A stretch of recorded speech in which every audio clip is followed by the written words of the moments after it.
Radhe Radhe everyone. आज की video में मैं आपको सकट चौथ की कहानी सुनाऊंगी। सकट चौथ को तिलकुटा चौथ या तिलकुटनी चौथ के नाम से भी जानते हैं। कहानी सुनने के लिए प्लेट में गणेश जी को विराजमान कर लिया है, एक जल का लोटा ले लिया है। गणेश जी को और जल के लोटे को तिलक कर देंगे। उसके बाद जो भी कहानी सुन रहे हैं सभी को तिलक कर लेंगे। आप अपने आप को भी तिलक कर लें। फिर हाथ में हम थोड़े से तिल ले लेंगे। तिल लेके हम कहानी सुनेंगे। सकट चौथ व्रत की कहानी। एक बार एक गांव में एक बुढ़िया रहती थी। बुढ़िया का एक बेटा था। बुढ़िया बहुत ज्यादा गरीब थी। बेटा गाय भैंस चराता था। उसकी चराई में जो पैसे मिलते उसी से उनका घर चलता था। एक दिन जब बुढ़िया का बेटा गाय चराने के लिए जाने लगा तो उसकी चाची ताई ने उसके कान भर दिए, यानी सिखा दिया बेटे को।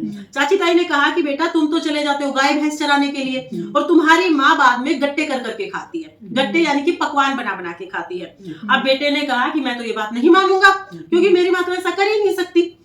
लेकिन उसकी चाची ताई बोली कि अगर तेरे को यकीन नहीं है तो तू अपने आप देख ले। अब वो बोला कि ठीक है। अब जिस टाइम पे वो रोजाना जाया करता उस टाइम पे नहीं गया, उससे पहले ही चला गया। सोचा कि चल के मैं खुद ही देख लूंगा।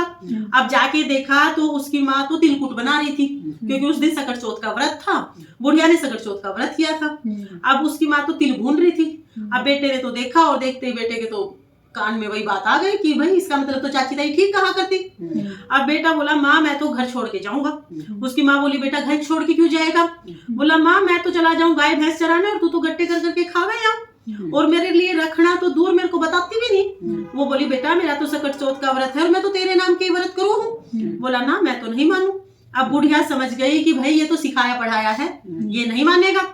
बुढ़िया बोली ठीक है बेटा, अगर तू जा रहा है तो मेरी एक बात मान ले, ये तिल के दाने हैं, ये अपने साथ ले जा। जहां भी तेरे भीड़ पड़े ये तिल के दाने पूर के बैठ जाइयो। अगर मैं तेरे नाम के व्रत करती होंगी तो सकट चौथ माता की कृपा से तेरी सारी विपदा हर जाएंगी, सारे संकट दूर हो जाएंगे। और अगर नहीं करती होंगी तो फिर तुझे पता चल ही जाएगा। बोला ठीक है। तिल लेके चला गया। गया तो आगे जंगल में चला गया। अब जंगल में गया तो सामने शेर खड़ा। अब शेर को देख के उसने सोचा कि भाई आज तो मेरा मरना बिल्कुल तय है, आज तो कोई नहीं बचा सकता। अब जब बिल्कुल यूं हो गया कि मौत बिल्कुल नजदीक दिखी, शेर तो बिल्कुल खाने को भागा।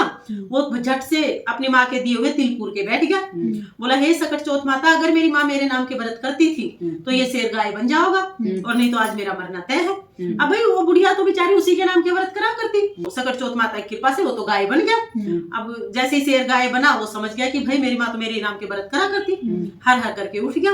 अब आगे गया तो वो देखा कि भाई नदी फूफान करती हुई आ रही है, बहुत जबरदस्त नदी बह रही है। अब उसने सोची कि अगर ये नदी पार करूंगा तो डूब के मर जाऊंगा और अगर नदी पार नहीं करूंगा तो जंगल के जानवर मेरे को खा जाएंगे। रात हो गई है, भाई मेरा मरना तो तय है। अब फिर भीड़ पड़ी तो फिर माँ याद आई। मुसीबत में तो सबसे पहले माँ याद आएगी। अब फिर माँ याद आई, माँ के दिए हुए तिल लेके बैठ गया। हे चौथ माता, अगर मेरी माँ मेरे नाम के व्रत करा करती तो नदी है ये दो हिस्सों में फट जाओगे और बीच में रास्ता बन जाओगा, नहीं तो मेरा डूब के मरना तय है। अब भाई उसकी माँ तो उसी के नाम के व्रत करा करती। अब वो नदी दो हिस्सों में फटी और बीच में रास्ता बन गया, वहां से निकलते हुए चला गया। अब आगे गया तो एक बुढ़िया पूड़े बनावे और रोवे, पूड़े बनावे और रोवे। बोला हे बूढ़ी माई यो कैसी बात, पूड़े बनाओ मतलब तू बहुत ज्यादा खुश है और पूड़े बनाती हुई रोवे मतलब तू बहुत दुखी है, तो ये दुख और सुख एक साथ कैसे आ गया? वो बोली, बुढ़िया बोली कि बेटा इस नगरी में आव पके है और हर छठे महीने एक घर से एक आदमी को जाना रहे है। हर छठे महीने एक आदमी जाओगा और आव में बैठेगा। आज मेरे घर का नंबर है और मेरे घर में मेरे एक ही बेटा है। आज मेरा बेटा जाके आओ में बैठ जाओगा तो फिर मेरे तो घर में मेरे पास तो कुछ भी नहीं रहेगा, इसलिए मैं बहुत ज्यादा दुखी हूँ, रोने लग रही हूँ कि मेरा बेटा आज खत्म हो जाओगा। और भाई आखिरी बार अपने बेटे को खाना खिलाऊंगी बना के, तो मैं चाह रही हूँ कुछ अच्छा खिलाऊं बना के, तो इसलिए पूड़े बना रही हूँ। वो बोला माई अगर मैं तेरे बेटे के नाम का आओ में जाके बैठ जाऊं तो तू ये पूड़े मैंने खिला देगी? वो बोले कि बेटा पूड़े तो चाहे तू सारे खा ले पर यूं कौन किसकी आई में जावे है? बोले ना बूढ़ी माई मैं चला जाऊंगा। तो बोले कि बेटा यूं तो कौन किसकी में जावे है, ले तू खा ले पूड़े। तो सारे उसने पेट भर के पूड़े खिला दिए। अब पेट भर गया, बोला माई मैं सो हूँ, जब सिपाही आवे तो मेरे को जगा दियो। बोले ठीक है। अब राजा के सिपाही बुलाने आ गए। अब बुढ़िया भाई कभी कुंडी बजावे, कभी चिमटा बजावे, कभी बर्तन बजावे, बिराने जाए न कैसे उठावे। अब घुड़पड़ की आवाज सुन के बुढ़िया का बेटा जग गया। बोला माई आ गए? वो बुढ़िया बोली हाँ बेटा आ गए। अब जाके और आओ में बैठ गया। आओ में बैठ गया तो आओ में बैठ के और अपनी माँ के दिए हुए तिल पूर के बैठ गया। हे सकट चौथ माता, अगर मेरी माँ मेरे नाम के व्रत करा करती तो आज मैं इस अग्नि में नहीं जलूंगा, और नहीं तो भाई अग्नि तो आज तक किसी को नहीं छोड़ा। अब उसकी माँ तो उसी के नाम के व्रत करा करती, अब वो तो ना जला। बच्चे बॉल से खेलने लग रहे, अब एक बॉल जाके सीधा आओ के ऊपर लग गई, आओ से मटके से टन से आवाज आई। अब सारी नगरी में टन से आवाज आई तो बोले भाई आओ तो 6 महीने में पका करता है, तीसरे दिन कैसे पक गया। अब सारी नगरी इकट्ठी हो गई, राजा को बुला लिया कि इसमें तो कोई भूत पिशाच है। अब राजा आए, बोले सिपाहियों को कि भाई मटके उतार के देखो। अब मटके उतार के देखने लगे तो जैसे ही मटके उतारे अंदर तय बुढ़िया का बेटा कहे भाई धीरे धीरे, फिर मटके उतारे फिर भाई धीरे धीरे। अब भाई सिपाही तो दूर भाग गए कि इसमें तो कोई भूत पिशाच है, इसमें तो कोई। अब राजा भी तलवार लेके खड़ा हो गया, बोला भाई बता सच्ची सच्ची कौन है। आदमी नहीं खड़ा हो, बोला मैं तो ना भूत ना पिशाच, मैं तो कुछ भी ना, मैं तो एक बुढ़िया का बेटा हूँ। मेरी माँ मेरे नाम के व्रत करा करती, चाची ताइयों ने सिखा दिया, घर से निकल गया। मेरी माँ ने तिल के दाने दिए थे, नु कही थी कि भाई जब भी भीड़ पड़े जब ये पूर के बैठ जाइयो। अब मेरी माँ तो मेरे नाम के व्रत करा करती, जब भी भीड़ पड़े सकट चौथ माता की कृपा है, मेरी माँ के व्रतों के प्रभाव होता है वो भीड़ जबकि जो खत्म हो जाए। अब रानी बोली राजा को कि भाई मैं तो अपनी बेटी का ब्याह इसी तो करूँ, इसने तो अग्नि भी ना जला सके, ऐसा जवाई कहाँ मिलेगा। अब राजा की भी ये बात समझ में आ गई। राजा बोला कि भाई हम तो अपनी बेटी का ब्याह करना चाहे तेरे साथ, बेटी की शादी करना चाहे। वो मान के भाई उसको तो चाहिए क्या था। अब राजा की बेटी की शादी हो गई उसके साथ, राजा ने खूब धन दान सब दिया, राजा के महल में रहने लग गया। अब एक दिन बुढ़िया का बेटा और राजा की बेटी वे दोनों ऊपर छत पे घूमने लग रहे थे, तो बुढ़िया का बेटा बोला कि देखा आज तो मैंने ऐसा लगा जैसे हमारे देश की तरफ काली बादली छा रही है, बारिश होगी। वो बोली, राजा की बेटी बोली कि थारे भी देश है, तो देश भी है, गांव भी है, घर भी है, मेरे माँ भी है, सब कुछ है। तो बोले फिर हम यहाँ क्यों पड़े, हम अपने गाँव क्यों ना चले, अपने घर चलेंगे। वो बोले अगर तू जाना चाहे तो भी अपने पिताजी से कह दे, हम तो चले जाओगे।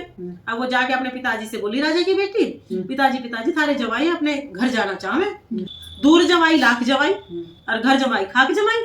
बोली ये तो बहुत अच्छी बात है भाई, तुम अपने घर जाना चाहो। राजा ने खूब अन्न धन दे के, खूब हाथी घोड़े दे के विदा करी, राजा थे वो तो। अब चल दिए, जब अपने नगरी के बिल्कुल पास आ गए तो बुढ़िया की बेटी ने सिपाही भेज दिए, मेरी माँ को जाके कह दो कि तेरा बेटा बहू आ रहे हैं। अब सिपाही गए तो बुढ़िया तो रो रो के अंधी हो गई थी। अब सिपाही जाके बोले कि बूढ़ी माई तेरा बेटा बहू आ रहे हैं। बोली भाई तुम भी क्यों बोली मारो। बोली तो सारा गाँव मारने लग रहा है, मेरा बेटा तो पता ना कहाँ है, जीव है ना जीव है पता ना कहाँ है, वो तो चाची ताइयों का सिखाया पढ़ाया गया तो वो कैसे आओगा। बोले ना बूढ़ी माई तेरा ही बेटा आया है। अब वो बेटा आ गया, बूढ़ी तो अंधी हो गई थी। अब बूढ़ी माई बोली, सारा गांव इकट्ठा हो गया, बुढ़िया का बेटा आ गया, बुढ़िया का बेटा आ गया। अब सारे गांव के आगे बूढ़ी माई बोली कि अगर यो मेरा बेटा होगा तो भाई मेरे दूध की धार सीधी इसके मुंह पे जाओगी। अब बूढ़ी माई को चमड़े की आंगी पहना दी, लोहे की आंगी पहना दी। अब सामने उसका बेटा खड़ा हो गया। अब भाई बूढ़ी माई तो उसी के नाम के व्रत करा करती। सकट चौथ माता ने सोची है तो बूढ़ी माई की क्या है, तो मेरी परीक्षा है, मेरा भगत हार गया तो मैं हार गई। अब सकट चौथ माता की कृपा से दूध की धार सीधी उसके बेटे के मुंह पे लगी, सारी मूछ भीग गई। सारे गांव में बूढ़ी का बेटा आया, बूढ़ी का बेटा आ गया तो बूढ़ी का ही बेटा है। अब भाई सकट चौथ माता की कृपा तो बुढ़िया ने दिखण भी लग गया। अब बेटे के दुख में ना दिख रहा था, बेटे की आवाज सुनते ही दिखण भी लग गया। अब बेटा माँ के गले लगे, माँ बेटे के गले लगे, बेटा माँ के पैर पकड़े, हे माँ मेरे तो बहुत गलती हो गई, मैंने माफ कर दे। बहू भी अपनी सास के पैर लगे। अब माँ तो माँ है, माँ कहाँ अपने बेटे से नाराज रहे। माँ ने तो झट से अपने बेटे बहू छाती के लगा लिए। हे सकट चौथ माता, जैसे बुढ़िया के साथ पहले हुई वैसे किसी के साथ मत हुई हो, जैसी बाद में हुई वैसे सबके साथ हुई है। कहते सुनते उकारा बरते सब पे अपने कृपा दृष्टि बनाए रखियो और सबको सबके घर में अन्न धन दियो और सबकी औलाद की उम्र लंबी करिए। अब एक गणेश जी की कहानी सुनेंगे। कभी भी कोई भी कहानी अकेली नहीं सुनी जाती, गणेश जी की कहानी जरूर सुनते हैं। तो अब हम गणेश जी की कहानी सुनेंगे। एक बार एक देवरानी थी, एक जेठानी थी। अब देवरानी अमीर थी, जेठानी गरीब थी। जेठानी अपनी देवरानी के घर काम करती, जो भी बासा कुसा मिल जाता बचा कुचा वो आके अपने बच्चों को खिला देती। एक दिन आया सकट चौथ का व्रत, जेठानी ने सकट चौथ का व्रत कर लिया। अब बरती थी तो अपनी देवरानी के घर काम करने नहीं गई। अब देवरानी के घर काम करने नहीं गई तो घर में कुछ वो जो बासा कुसा आया करता वो भी ना आया। बच्चे रोने लगे, माँ रोटी दे दे रोटी दे दे। अब रोटी कहाँ से दे, घर में तो कुछ भी ना आया। अब आया उसका आदमी घर, आदमी ने आकर देखा कि बालक तो रोने लग रहे हैं और ये तो व्रत करके बैठी है। अब आदमी ने उससे कही कि जब आज तू काम करने ना गई कि ना मेरा तो व्रत था। बोली बालक तो भूखे मेरे, तू व्रत कर रही है। उसके आदमी ने खूब मारी दमड़ दमड़ कूट दी तो बेचारी जाके कुएं में पड़ गई। अब वो कुएं में पड़ी थी, इतनी देर में विनायक महाराज आ गए। अब विनायक महाराज बोले कि बेटा मैं तो निपटूंगा। कहाँ निपटू, शौचालय कहाँ है। मैं तो सोच के लिए जाऊंगा। अब वो बोली महाराज कहाँ का सोचा, लग सारा घर पड़ा है, कहीं भी कर ले। पीटी कुटी तो बैठी थी। अब उसने तो उस दिन विनायक महाराज का सेठ के घर बसा था, खूब हीरे मोती सोना चांदी खा के आए थे। अब विनायक महाराज ने तो सारे घर में कर दिया। अब करके बोले कि बेटा मैं हाथ का के पूछूं, बोली महाराज मेरे सिर पे पूछ लो। पूछ के चला गया। अब सुबह उठ के देखा, रात में तो उसने उठाना गया, पिटे कुटी तो बड़ी थी। सुबह उठ के देखा तो सारे घर में तो हीरे मोती सोना चांदी बिखरा पड़ा, बालों में मोती जड़ रहे, हीरे जड़ रहे। अब विनायक महाराज टूट गए उसके तो।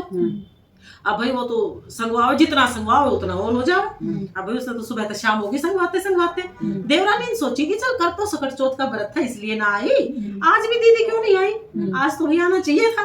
अब देवरानी उसको बोली, अपने बालकों को बोली कि जाके अपनी ताई जी को बुला के लाओ। अब बच्चे आए, ताई जी मम्मी बुला रही है, हमारा काम कर दो। तो वो बोले कि बेटा आज तो मेरा ही कोई कर दे। जेठानी बोली आज तो मेरा ही कोई काम कर दे। बच्चे गए, बच्चों ने जाकर कही मम्मी ताई जी के घर तो बहुत ज्यादा धन हो रहा है, हीरे मोती सोना चांदी बिखरा पड़ा है, और ताई जी तो संगवान लग रही है सारी चीजों ने। तो उसने सोची भाई ऐसी क्या बात हो गई, भागी गई जेठानी के पास। बोली देखे तो सोना चांदी हीरे मोती धन ही धन हो रहा है घर में। बोली दीदी क्या करा, आन करा बिनान करा, क्या जादू टोना करा। बोली भाई मैं तो कुछ जादू टोना ना करा, मैं तो कल बरती थी, तेरे जेठ ने मैं बहुत पीटी। फिर एक महाराज आ गए और वो महाराज बोले कि कहा मैं तो सोच के लिए जाऊंगा, मैंने कह दी कि घर में ही कर लो, हमारा तो कुछ ऐसा है ना सोचा ले वो चल ले। अब उसे सारी बात बता दी विनायक महाराज की। अब वो देवरानी घर आई, घर आके अपने आदमी तो बोली मैंने पीट। वो बोला भगवान वो तो भूखी प्यासी पीटी थी तो दाई दापी भी क्यों पीटा? बोले ना मैंने पीट। अब उसने 2-4 बार मना करी, ना मानी, उसने भी गुस्सा आ गया। गुस्से में दमड़ खूब कैली कूट दी वो। अब वो कूटी पीटी पड़ी रही एक कोने में। इतने में आ गए विनायक महाराज। उस दिन विनायक महाराज का तेली के घर वासा था, खूब खड़खा गए थे। अब विनायक महाराज आके बोले बेटी मैं तो सोच के लिए जाऊंगा, मैं तो निपटूंगा। तो बोली महाराज सारा घर लिपा पुता पड़ा, साफ कर रखा, कहीं भी करो। विनायक महाराज ने तो पूरे घर में सिड़ा दिया। अब बोला विनायक महाराज बोले कि बेटा मैं हाथ कहाँ पोंछूं? महाराज मेरे सिर पे पोंछ लो, देखो शैम्पू शैम्पू कर रखा मैंने, एक बाल खिल रहा। अब विनायक महाराज ने सिर पे पोंछ दिया। अगले दिन देखा तो सिड़े, क्योंकि तेली के घर वासा था, खड़का खा रखा था। अब सिड़ा पूरे घर में सड़ांदी हो रही। अब वो जितना संगवाओ उतना और फैल जाओ, जितना संगवाओ उतना और फैल जाओ। अब उसका आदमी भी उसने भागे, आगे ले और ले धन। अब वो तो भाई भागी गई, विनायक महाराज के पैर पकड़ लिए जाकर। हे विनायक महाराज यो के करी, मेरी जिठानी को तो धन दिया और मेरे को दलद्दर दे दिया। अब विनायक महाराज बोले कि भाई बात भूखी प्यासी थी बेचारी, और सत का व्रत कर रखा था उसने तो, और तू तो फंड कर रही थी, पर पंजरे से रखे थे तने। उसने तो विनायक महाराज के पैर पकड़ लिए। हे विनायक महाराज आज तो मेरे से गलती हो गई, आगे से गलती नहीं होगी, और आपने बिखेरा, आपने फैलाया है, आप ही सिमटाओगे, मेरे सिमटाने से तो ये नहीं सिमटे। अब विनायक महाराज को उस पर दया आ गई। विनायक महाराज ने सारा जो भी सिड़ाया था सारा समेट दिया, और विनायक महाराज ने उस पर भी अंधन दिया। हे विनायक महाराज जैसा जिठानी के साथ करा वैसे सबके साथ करियो, और जैसा देवरानी के साथ करा वैसे किसी के साथ मत करियो। इस कहानी को कहते सुनते उकारा भरते सब पे अपनी कृपा दृष्टि बनाए रखियो, और सबकी सब मनोकामनाएं पूरी करियो, सबके घर अंधन से भर दियो। ये कह के जो हमने हाथ में, अब कहानी पूरी हो गई। कहानी सुनने के बाद जो हाथ में हमने तिल के दाने लिए थोड़े गणेश जी को समर्पित कर देंगे, और थोड़े हम जल के लोटे में डाल देंगे। इस तरह से हमारी सकट चौथ व्रत की जो कहानी है वो पूर्ण हो जाएगी। अब देखिए जो हमने तिल के दाने हाथ में लिए ना, उसमें से थोड़े से तिल के दाने हम अपने दुपट्टे में बांध लेंगे। आप किसी कटोरी या किसी बर्तन में भी रख सकते हैं, या थोड़े से तिल के दाने हम अपने दुपट्टे में बांध लेंगे। रात को जब चंद्रमा को अर्घ देंगे ना, तब हम इन जो कहानी सुने हुए तिल के दाने हैं इनसे अर्घ देंगे। तो इसलिए थोड़े से तिल के दाने तो हम दुपट्टे में बांध लेंगे, और जो थोड़े से तिल के दाने हैं ये लेके हम सूर्य देवता को अर्घ दे देंगे। क्योंकि हम दिन के समय कहानी सुनते हैं, इसलिए दिन में जो कहानी सुना हुआ जल है ये हम सूर्य देवता को अर्घ देते हैं, और शाम के टाइम जब चंद्रमा निकलेंगे तब जब हमने बांधे हुए जो तिल है ना, इनसे अर्घ देना है। तो इस तरह से हम सकट चौथ व्रत की कहानी पूर्ण कर लेते हैं। फ्रेंड्स ये थी सकट चौथ व्रत की कहानी जो मैंने आपको सुनाई। अगर ये कहानी आपको पसंद आई हो, अगर ये वीडियो आपके लिए थोड़ी बहुत भी यूजफुल हो, तो प्लीज वीडियो को लाइक करना, और हम महिलाएं घर में तीज त्योहार कैसे करते हैं ये देखने के लिए मेरे चैनल को सब्सक्राइब कर लेना। फिर मिलते हैं किसी और वीडियो के साथ, तब तक के लिए जय श्री कृष्णा, जय सकट चौथ माता।